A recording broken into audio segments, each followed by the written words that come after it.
Attention Deficit Hyperactivity Disorder, or better known as ADHD, is a mental disorder that affects an individual's ability to focus, causing them to move around more frequently. They may also have trouble controlling their impulsive behaviors. El TDAH es un trastorno del neurodesarrollo. Vale decir que va a crecer con nosotros. Y si va a crecer con nosotros, va a empezar a tener los logros que tiene cualquier niño a medida que crece. Y existen estrategias para ayudar a las personas que seguimos creciendo. Podemos empezar a partir de los 40, de los 30, de los 45, a entender que si de esta forma en la que estamos viviendo no nos es feliz o nos desgasta porque nos lleva mucho trabajo compensarla, podemos empezar a buscar ayuda. ¿Y quién dice cuándo es el mejor momento para el diagnóstico? El mejor momento para el diagnóstico es cuando es, no cuando tiene que ser. Pero hoy por hoy no podemos desechar una gran cantidad de personas que están padeciendo situaciones en las cuales se reconocen con estas dificultades y que las tenemos que ayudar. Fui diagnosticado hace 6 meses y dentro de mis 34 años, llenos de dudas y preguntas, a raíz de este diagnóstico pude entenderme un poco más y entender cómo funciono y cómo funciona mi vida con un TDA. Cuando fui creciendo siempre fui preguntándome por qué tomaba decisiones que tomaba, por qué siempre al límite, por qué a veces excedía todo tipo de límites, hasta que de grande pude entender con este diagnóstico por qué funciona así y cómo tengo que aprender a vivir de esta manera. Fui diagnosticada con trastorno del déficit de atención e hiperactividad cuando tenía 8 años. Ya siendo grande, cuando empecé la facultad, empecé a sentir que tenía problemas relacionados a la concentración y a la organización. Yo no me acordaba mi diagnóstico de cuando era chica, así que en un momento mi mamá me comentó que yo había sido diagnosticada con esto del TDAH. Se me ocurrió ponerme en contacto con una terapeuta cognitivo-conductual que me fue orientando en el tema y que me contactó con un psiquiatra especializado en TDAH. Y me salió igual a cuando era chica, que yo era predominantemente inatenta. O sea, mi tema no es tanto el asunto de la hiperactividad, sino la desatención, ¿no? La inatención. La mejor forma de pensar y arribar a un diagnóstico es haciendo una evaluación neurocognitiva y viendo cómo es nuestra característica funcional. Y nunca pensar que las cosas vienen solas. Sí existen las cosas puras, sí existe un trastorno por déficit de atención puro, sí puede asociarse o no a una hiperactividad o una impulsividad, o pueden darse las dos cosas. Y por ahí lo que se sucede en la persona no son todos estos nombres.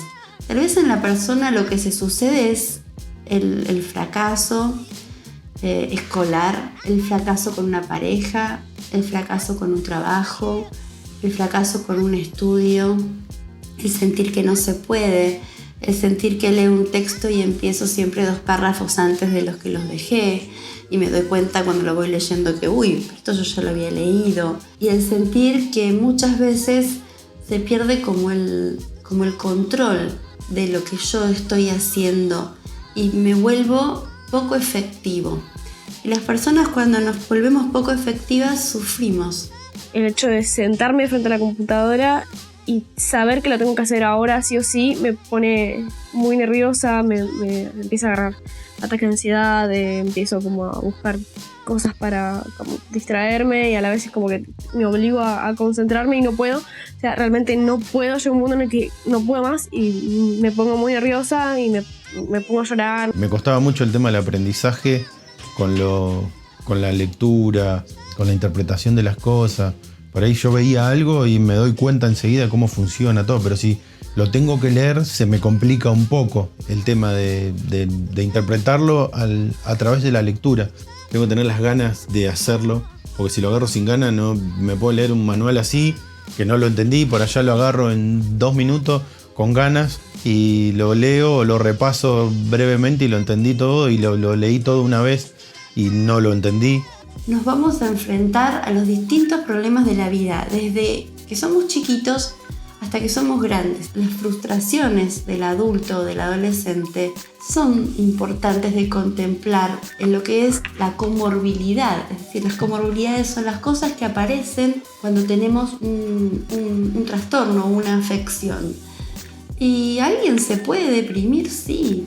¿A alguien le puede pasar de sentir que no sirve para nada y esto generarle una rueda de acciones donde su vida sea mucho más corta que sus capacidades? Hoy por hoy entender cómo funciona el adulto y qué necesita el adulto es tener un adulto feliz. Entonces cuando nosotros nos reconocemos podemos entender mejor cómo funcionamos y qué es lo que necesitamos.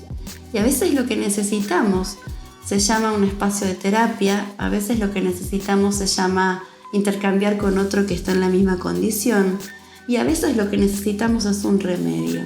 Yo tenía una estructura, vos me sacabas de esa estructura y es como que a mí la vida se me enquilombaba demasiado. Ya es como que, no, yo no puedo soportar esto porque... Y era, qué sé yo, ir al almacén. Sí, pero yo no tenía planeado ir al almacén. Yo tenía planeado venir acá, charlar, ver lo que hizo mi hijo en el colegio y después tener mi espacio libre. Yo, ¿por qué me querés llevar al almacén? Si yo no quiero... Y eso era para mí una complicación de vida, que para otra persona es normal decir, bueno, pero hay que ir a hacer las compras. No sé, pero yo no me saqué de acá. Yo no quería hacer eso. Bueno, yo me podía haber ganado el Kini 6, pero me sacabas de foco en lo que yo ya tenía organizado en mi día y a mí me arruinabas el día por un simple pedido que era algo. Si vos lo ves de otro lado, es normal, pero cuando vos lográs entenderte, decís, sí, claro, yo me ponía así por esto. Todos los días pienso, bueno, ahora me siento y de acá a la 1 de la tarde le meto intensamente al estudio. Y no paro. Pero realmente no puedo. De todas esas horas que me propongo estudiar, estudiaré 2, 1 hora, si tenemos en cuenta, sin tener en cuenta los cortes, no es 1 hora seguida tampoco. Trato de estudiar y de leer y de concentrarme, pero no logro avanzar todo lo que quisiera. Y igualmente me quedo sentada ahí, leyendo y leyendo y leyendo, o tratando de leer y releyendo porque me distraigo a medida que voy leyendo. Yo cuando digo que no me gusta estudiar, como que es muy fácil que la gente me responda a nadie le gusta estudiar. Pero yo siento que a nadie le gusta estudiar, pero a la hora de tener que hacerlo, si no queda otra, la gente se sienta y estudia. Y se obliga y lo logra. En cambio, yo creo que la diferencia es que yo no lo logro. Yo no puedo. Realmente yo me siento y me esfuerzo. Y creo que me esfuerzo mucho más que cualquier persona normal para poder concentrarme y no logro nada. Nosotros hablamos de perfil de desatención puramente desatento, hiperactivo, impulsivo o que comparta perfil desatento e impulsivo. Cuando yo trabajo y quiero mejorar la atención con un fármaco, voy a trabajar con fármacos estimulantes. Caso y ejemplo, metilfenidato. El metilfenidato lo que hace es activar la atención, bajar la hiperactividad porque activo la atención y generar una mejor recepción de los estímulos que se me están dando. Empezaba a hacer muchos laburos juntos adentro del taller y llegaba un momento que me terminaba volviendo loco, porque tocaba un poco una cosa, otra cosa. Estaba haciendo 3 o 4 cosas a la vez y dejaba la máquina prendida o alguna cosa y me terminaba complicando porque no terminaba una de las 4 cosas que estaba haciendo por un tema de ir haciendo muchas cosas a la vez, con la medicación que me están dando ahora, de que me concentré, de que terminé las cosas mucho más rápido y que lo que agarro lo termino más rápido, menos rápido, pero empiezo una cosa y la termino enseguida. Por ahí antes la dejaba medio por la mitad, empezaba a hacer otra, iba haciendo porque tenía un tiempo, porque... Entonces eso fue una de las partes de que yo noté la diferencia, que cambiaron esas pequeñas cosas, de arrancar con algo muy, muy enroscado y dejarlo a los 2 días. Y ahora no, ahora todo, por suerte mi señora está contenta, porque lo que arranqué en mi casa lo terminé de hacer. Por ahí, viste, arrancás muy emocionado con algo, contenta, y se te va, como que arrancás así y lo dejás. No lo alcanzás a terminar. Pero eso es lo que me he dado cuenta. Me ha rendido bastante más acá en el taller mío. De poder arrancar y terminar más rápido y no estar tan volátil con las cosas. El remedio, ¿cuánto tiempo tiene de vigencia? Lo que la persona lo necesite. Los remedios no son malos, Los remedios actúan sobre estructuras cerebrales que los reconocen. Y los reconocemos porque forman parte de nuestra biología. Pero decir, ¿por qué un adulto tiene que tomar un remedio como es el metilfenidato, que históricamente era para niños? Cuando uno trabaja, pone en juego las mismas cosas que cuando uno está en la escuela. Yo recibí una medicación en base a los niveles de gratificación que necesito tener para llevar mi vida y mi día en realidad a cabo. Porque los niveles de frustración que arrastro o arrastramos son grandes cuando las cosas no salen, o cuando uno planea que salgan así y sin embargo no nos sale y sale de otra manera o queda de otra manera. Me costaba aceptarlo y me castigaba mucho, yo me culpaba bastante. Para poder usar un fármaco adecuado, yo tengo que tener un diagnóstico adecuado. Si yo voy a pensar que una persona me dice, estoy fracasando en el trabajo porque no tengo ganas, porque me distraigo, porque estoy cansado, lo más común es que yo piense que la persona esté deprimida. Puedo empezar a pensar que lo que le pasa no es una depresión, sino que es un síntoma, un TDAH, y que la mejor medicación que le puedo dar no es un antidepresivo, sino que es un metilfenidato. Creo que la base está para la elección de la medicación y el porqué de la medicación en el diagnóstico. ¿Qué pasa con esa persona que se encuentra de adulto, con una edad promedio, con hijos medianamente criados, y se reconoce como tal? Si es válido o no un diagnóstico, siempre es válido el reconocimiento de lo que yo tengo, de lo que yo soy.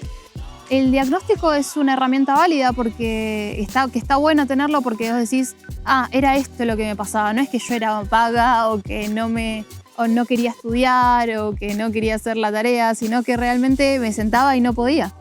Entonces, si en ese momento hubiera conocido lo que era el TDAH y las herramientas para poder llevar una vida teniendo TDAH, creo que todo hubiera sido bastante más sencillo. El haber sido diagnosticado me ha cambiado la vida para bien. Nosotros presentamos problemas que no sabemos explicarlos y que la gente que no lo tiene es como que no te logra entender hasta que no tenés un diagnóstico. Ya cuando tenés un diagnóstico y hay un especialista de por medio que explica, creo que empieza todo a tomar un poco más de color y uno siente, a lo que vuelvo yo, al alivio.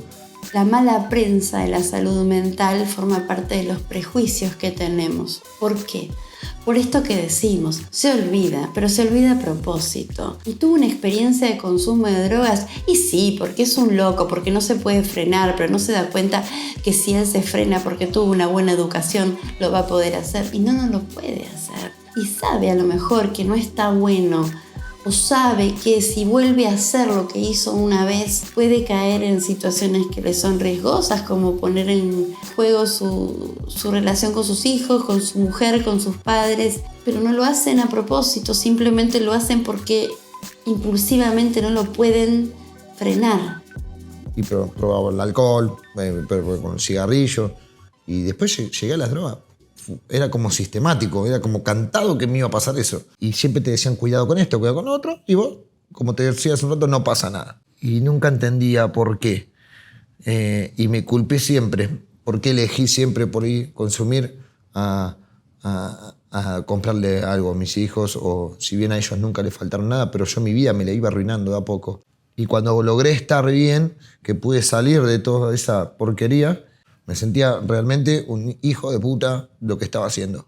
Cuando soy diagnosticado con TDA, yo sabía que no lo hacía de malo, yo sabía que no era malo, porque no sabía cómo explicar que lo estaba haciendo y ya no lo hacía ni siquiera porque me gustaba, ¿no? Yo sabía que lo estaba haciendo y que no podía parar porque había algo en mí que necesitaba vivir en un estado un poco más activo, más acelerado de lo que mi vida podía darme, o de lo que mi trabajo podía darme, o de lo que me limitaban a hacer, que yo quería hacer siempre un poco más y no me dejaban. Y yo siempre sostuve que no lo hacía de malo, pero nunca pude explicarlo por qué lo hacía. Hay momentos en los que yo puedo estar manteniendo una charla y de golpe mi atención se va hacia otro lugar distinto de la charla. No es que dejo de estar, pero a la vez sí. La persona que me está hablando se da cuenta y me pregunta si la estoy escuchando porque estoy como ausente. Generalmente no, porque finjo que le presto atención, aunque lo único que escucho es sonido sin contenido. Y después sí, hay gente que por ahí se enoja con las personas porque no le das bola o no le prestás la atención que quieren los demás que vos le prestes, pero no lo haces porque te chupa todo un huevo o sos malo o lo que sea. Es porque no podés concentrarte. Yo, viéndome en tercera persona, sí, en muchas cosas me he mandado muchas patinadas de esas, de no darle bola a la gente. Haciendo algo en específico y quedarme parada así como bloqueada un rato sin saber cómo avanzar y pensar qué estaba haciendo acá o por qué vine acá. Todos nos vamos a olvidar de cosas, todos perdemos cosas, pero acá el punto está en que la organización que yo hago de las cosas las pierdo. ¿Por qué? Porque no me organizo bien. Pero mira que cuando algo le interesa no lo pierde, ¿eh? Algo le puede interesar y poder canalizar toda su atención. Mi expareja particularmente pensaba que a mí no me interesaba lo que él hablaba. Él pensaba que sus problemas o las cosas que él me contaba no me interesaban o que lo menospreciaba. Y no, nada que ver. Yo me reinteresaba lo que decía, pero también me interesaba que vi una araña en el jardín y que era muy linda y listo. No es que lo hacía a propósito para que él se sintiera mal. He escuchado que muchas personas dicen como que el TDA no existe, que es una excusa para la gente que es vaga, gente que no tiene ganas de estudiar. Y he escuchado a mucha gente que dice, eso también es una excusa para sentirse que destacan en algo, para no sentirse inútiles. Y he escuchado muchas cosas así sobre el TDA. Me gustaría que con todo esto la sociedad empiece como a hablar más del tema, a conocerlo, a informarse más para que no pasen estas cosas. Y nada, poder entender lo que es el TDA, tener más empatía, poder ayudar a las personas con eso. Hacer un análisis funcional de la persona es después decir, bueno, tal vez esta sea la mejor ayuda.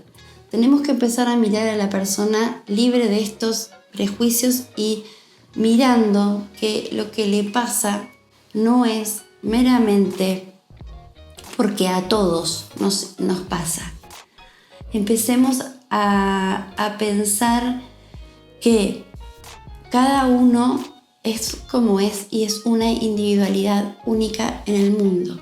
Y solamente la remito, bueno, vos te olvidas igual que yo, pero no es ningún problema. Estoy no validando el sentimiento del otro. Y esto es lo que tenemos que lograr, validar el sentimiento del otro y entender que hay dispositivos pedagógicos, personales, institucionales, sociales, que permiten que esa persona viva feliz. Me hubiera gustado conocer mi diagnóstico antes y poder poner en práctica los ejercicios de concentración y de organización del tiempo que hoy en día conozco, tener un terapeuta que me haga un seguimiento adecuado. Hubiera sido un gran beneficio para mi vida haberme sido diagnosticado de chico y en todo lo que vino después, la etapa adolescente, saber las limitaciones, aceptar un límite. Tan fácil como decir a esto no, yo no sabía aceptarlo. No pude aceptar nunca un no, pero el alivio de haberme enterado que tengo TDA me lleva a perdonarme a mí mismo después de tantos años que me culpé por las reacciones que tuve. Fue la respuesta y el abrazo de mi esposa en ese momento y su perdón, para mí lo fue todo. Sintetizó una vida de quilombos y un mundo de problemas desde la infancia, adolescencia y la adultez también, ¿no? Que el diagnóstico fue todo en mi vida. Gracias a Dios pude aceptar la ayuda y llegar a un especialista. Sí.